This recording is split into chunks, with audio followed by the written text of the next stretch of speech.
How was it like to have Arrow himself, Stephen Amell, join you guys in studio?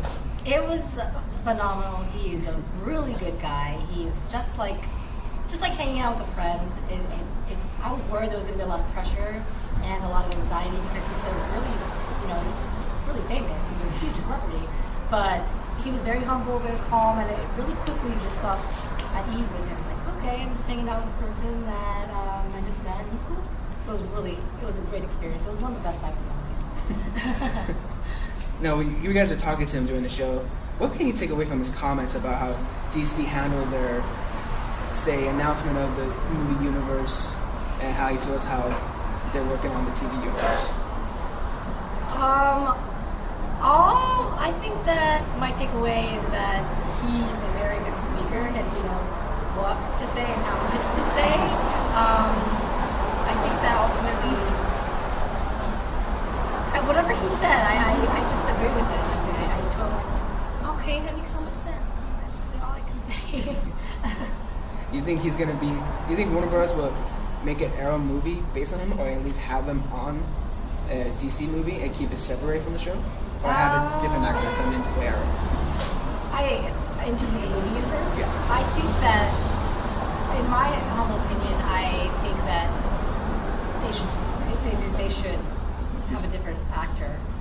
Well, they're having Flash is a different actor, right? So I kind of feel that in that sense, they should have a different actor for the movie universe as well as the TV universe too, because if we had the same actor, we're thinking Stephen Amell, Arrow movie, so you're thinking Katie Cassidy, Black Canary, you're thinking all of these people in the same universe, and it's a different story, essentially, is what we kind of expect, right? So he was pretty vocal about how they announced Flash and Ezra Miller being the Flash instead of who's playing Flash right now. Yeah. Do you think maybe he thought Warner Bros. Would give him a shot to be the Flash? Or? I don't know. I think there's a lot of things that go behind the scenes that we are unaware about. So it's tough. I think Grant Gustin is great for Flash on television. He's amazing. He's great. However, I don't know yet how good he would be on the big screen, right? So I just think essentially they just pick different actors because they want a different. I mean, it's the same universe, but it's TV versus television at the same time. So they just kind of want. They want you to think differently instead of carrying it over. That's my guess. Now, you guys, since you had Stephen Amell, Arrow guest starring, are you expecting anyone else probably guest starring later this season? I don't know. I have no idea. I would love to have Cole Haynes there. I really love Roy Harper. Diggle as well. Felicity Smoke. Yeah. That'd be good. I would love to have those guys around. Now, since the Arrow and Flash crossover is going to be happening soon, are we going to have the after show Arrow and Flash crossover? Oh, that's a good question. You know what? I should ask and see, because that would be a party. That'd be a big party. Yeah. So, who knows? I don't know. Maybe a studio audience if that happens, maybe? Oh, I would love that. I don't know how much of a say I have, but yeah, that's a great idea. I should run across and ask them. Now let's talk about the amazing team of Asians of you and Campia. Yeah, Campia. How'd you guys first start at Team of Asian? This is really funny. We actually started at AfterBuzz, because at AfterBuzz I was the host for Arrow, and John and Ann came in one day, and Ann wanted to be on Arrow, and so she sat down, and we ended up having her as a host throughout the season for Arrow. And the next season 2, Anne wanted to just do it in her house, just like very calm. She wanted to bring me along, but she wasn't sure because I hosted the AfterBuzz Arrow, but she and I live in the same city, so we thought, okay, like I can take a break from AfterBuzz every once in a while. It's like we literally walk to her place and hang out, and lo and behold, it all started with an Arrow.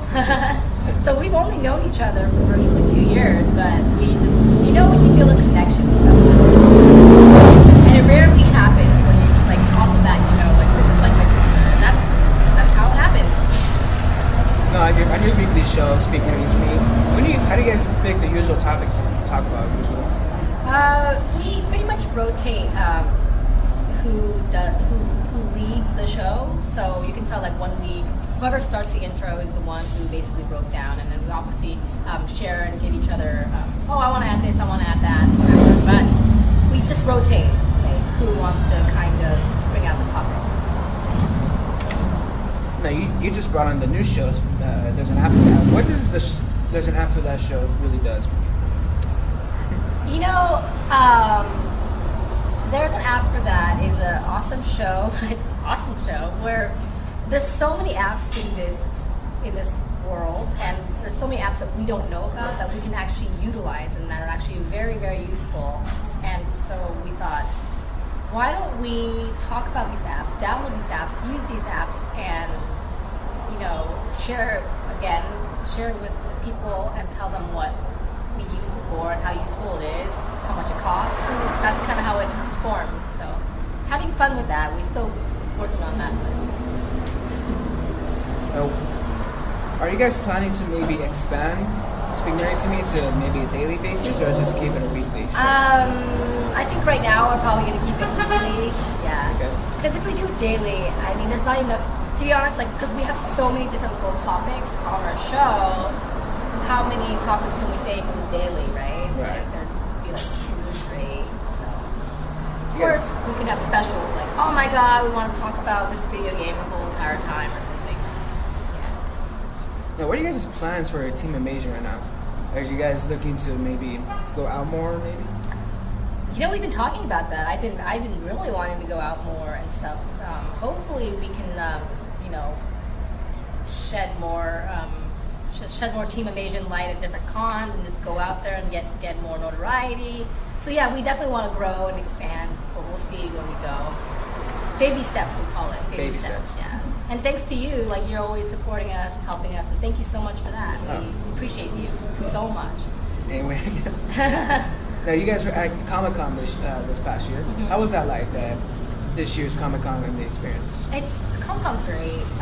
If you are even a hint of nerd, you will love Comic-Con because it's a hub where you can be who you want, i.e. cosplay. That's really, excuse me, there's a really loud. It's a lot more sounds here. Yeah. Thank God for editing. Yeah.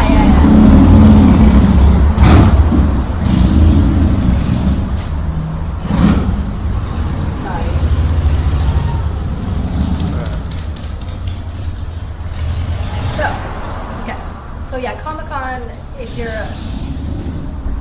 into like anything nerdy or movies, you will really enjoy it. You can dress up as whoever you want to be. You can create your own cosplay. You can be really creative. There's parties going on. It's like a festival for nerds, and it's really fun. You don't even have to essentially get a Comic-Con badge. You don't even have to go on the floor. You don't even have to check out the panels because there's something going on all around, all the time. I really think it's a great experience, and everyone should experience it. Have you ever been? Unfortunately, not yet. I haven't popped my Comic-Con cherry yet. 2015 should be your year. It should be. Now, talk about these parties. What happens at these Comic-Con parties? You know what? I think there's a different answer for everybody. I am pretty tame, I think. The first night Ann and I went to a barcade and we just hung out at the barcade. The second night we just walked around and we went to Ann's friend's showrunner's party. So just a lot of partying, getting drunk if you get drunk and stuff. So just a lot of fun, and you can just be, the best part is being in costume. I love being in costume because you just essentially can just pretend to be someone else or something else for a little while. It's great. Now, are you guys going to be going to WonderCon convention? I plan on it. I hope so. I like WonderCon, but Comic-Con is way better. San Diego or Anaheim? Well, to be fair, I don't really like Comic-Con being at San Diego. I think they should move it to Vegas or something. Oh, that'd be way funner. Yeah. Now, are you guys planning to maybe go to the Star Wars celebration that's actually here in Anaheim? Yes. And I plan on watching episodes 4, 5, 6 again. Nice. Before that happens. 1, 2, 3, I can just Yeah, and we don't care about one. No, I don't think anyone does. We're wondering, did that happen? No. It never happened. No, it never happened. Now, what was your thoughts on Disney announcing the title of the movie on Twitter, and it's called The Force Awakens? That just kind of shows how important social media has become. You know, like just putting it on Twitter, and I think that's cool. I think it was a little, I think soon. I imagine that I almost feel like they accidentally tweeted it out, you know, but The Force Awakens, simple name, it's a very Disney name, so it's good. Yeah. You think they probably should have announced the title of the movie with a trailer, maybe? That would have been awesome. But you know what? Every once in a while you get teased a little bit, and it helps. It helps, so I think it's okay however they did it. All right. Now let's talk some of the big movie news that happened this week. Okay. So far, on Sunday, I believe Sunday night or Monday morning, Jared Leto and Margot Robbie were rumored. I think she's confirmed. I think she's confirmed, but I don't know for sure, so let's just go with rumor. Jared Leto and Margot Robbie are rumored to play the Joker and Harley Quinn for Warner Brothers' Suicide Squad. What were your thoughts on that when you read it? Okay, well, when I first read Margot Robbie, I was thinking, barf, I don't like that idea. I think I messaged you that. But the more I think about it, because I think about these things, I think, you know what? She could be a really good Harley Quinn, and I think Jared Leto would be a good Joker too. But it's really hard for me to, unless it's confirmed, to really just get used to that idea yet. Because what if I really I can't wait for Jared Leto to be Joker and he ends up not being Joker? I don't want to go there just yet. So I guess we'll talk about it more when everything is confirmed, when the actors are set in stone. I think for me is that if Jared Leto is going to be confirmed or not, I think he'll bring his own style to the Joker and not trying to portray Heath Ledger's Joker. I think that's a lot of people have been saying that it's too soon for anyone to be Joker yet. But I think if Jared Leto, the performance he gave us at Dallas Buyers Club, I think he bring his own kind of style, his own personality to the Joker. Well, I don't think that I agree with you, and I don't think it's too soon. It's been almost a decade, right? I think so. It's been a while, at least 6 years, 7, 8. I don't know. It's been a while, and we can't hold off on creativity because someone passed away. Rest in peace. And it's not exactly the same universe either. So, I mean, it is the same universe, but I mean, it's not the same. Same people. Yeah. Now, Dumb and Dumber 2 opened up this weekend. What are your expectations for it after 20 years? I'm worried about it. I really want to see it. It hasn't gotten good reviews, but I think if I go in there with a grain of salt, I might actually enjoy it. And I think this is a movie made for fans that love Dumb and Dumber. So, I mean, Jim Carrey and Jeff Daniels got together essentially to make fans happy. So we should go see it because they did this for us and have low expectations, just enjoy it for what it is. So we'll see how it goes. Do you think it'll beat out Big Hero 6 or Interstellar? I don't think so because Dumb and Dumber 2 seems to have a fan base that is a little more specific, where Big Hero 6 ranges from little kids all the way to an older generation. So. No, on Hero 6 and Interstellar, were you surprised that Big Hero 6 got the win over Interstellar on opening weekend? Yes and no. I think Interstellar was a little. Interstellar's already too long. So a lot of people are like, well, I don't really want to sit down for 3 hours and watch the movie. Big Hero 6 is half that. It's like 90 minutes. But also, again, Big Hero 6, it appeals to a higher level of audience because you can bring your kids in there. You can, and it's more fun and it's more engaging. So I think I'm not too surprised. Disney does a good job. Do you think having that, since it's both Disney and Marvel, kind of helps it up? Sure. I mean, obviously, but I think, Interstellar has a great cast too. Yeah, great cast. So, I think it's just really about just the appeal of the audience. Big Hero 6 is a bigger audience can watch that. So, yeah. You wouldn't bring like a 2-year-old to Interstellar, You might, Big Hero. Yeah. No, this was from actually last week, but I want to get your thoughts on how Fox is pretty much rebooting the Doctor Doom character, changing his name and pretty much changing his whole origin from being the king of Lanveria to an anti-social programmer. Okay. I don't know much about that. No? Okay. Yeah. So we cut that out. Okay. So what else? Oh, so yes, I think it was yesterday, last night, or sometime during the week, there was rumors of Hasbro and DreamWorks actually merging together to one company, and then last night those talks and things and all those negotiations fell through. What do you think it would have been if Disney and Hasbro, DreamWorks and Hasbro would have? That could have been really good. I mean, that's a really an Anne Campia question because she is a Hasbro, she's a Hasbro freak. But I mean, all these mergings, it could have been really good. It could have been really bad, but it's definitely really a lot of consumerism involved. So I mean, I don't really have much to say about that one. Now, last night, well, I keep saying last night. Yesterday. Last night's fine. Yesterday, Marvel announced the deadline that Russian and Glorious Bastard star, what's his name, Daniel Brühl, has been cast in Captain America: Civil War as a villain. Also, with Crossbones, Frank Grillo coming back as the main villain. I didn't even know that. Okay. Yeah.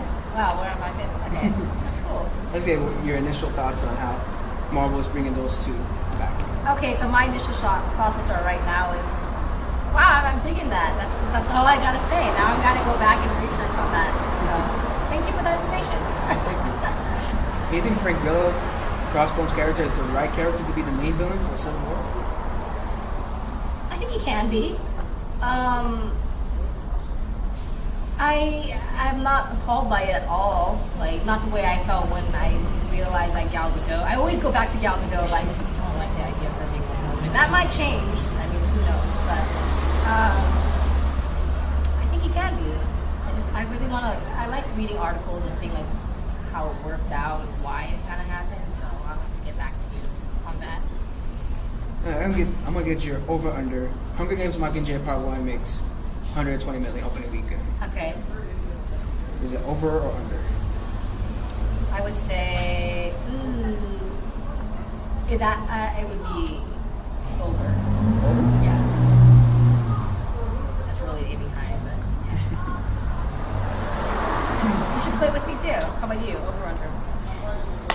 I think it was just right at the mark. Maybe 122, maybe. Okay, so Just right at the mark. okay. Now I'm gonna get to some of the fan questions I got for you here. Oh dear. Okay.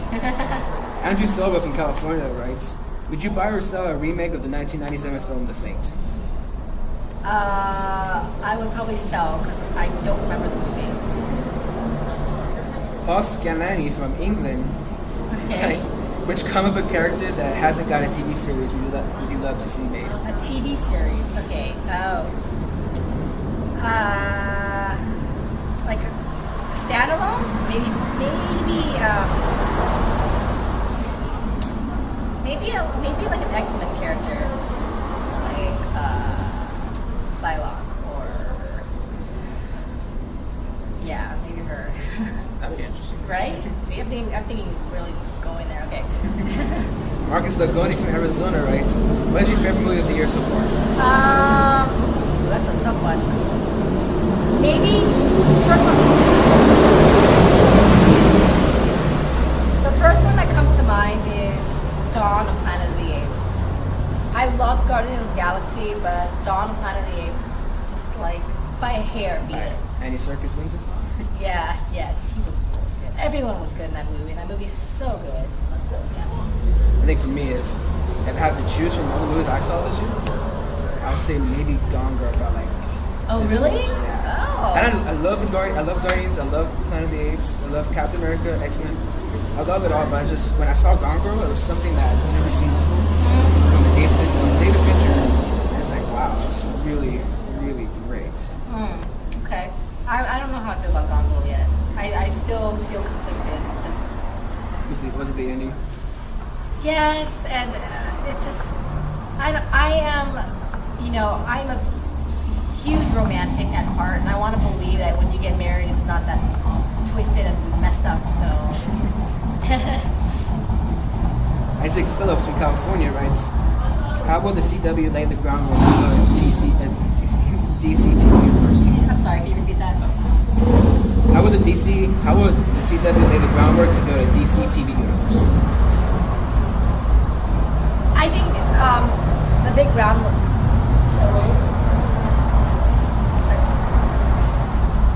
I think that the big groundwork that it's going to lay is that it's going to build a bigger audience, people getting more interested into it, essentially. So that's what's really going to help out, is grabbing more attention. Jeremy Griggs from Florida writes, what is your favorite version of Mario Kart? Oh, that's a good one. I would say first one that comes to mind is SNES. Yes. And when you can just, press the two buttons and shrink them and then just go around and not even worry about breaking it up. That was my favorite. Micah Harshaw from Indiana writes, Okay, hey, what's up? will you marry me? You gotta take me on a date first and we'll talk about it. Now the last question is from your buddy. Yeah, better have. Okay. Ann Campia from California writes, Barkley the Palm,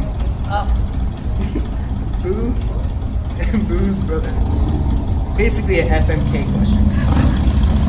That's really weird because I don't do dogs. I would say Boo's brother marry, Boo kill, Barkley F. Ew, that's weird. But yeah. Yes, that's my answer. And Campia, good question. Coming back for you.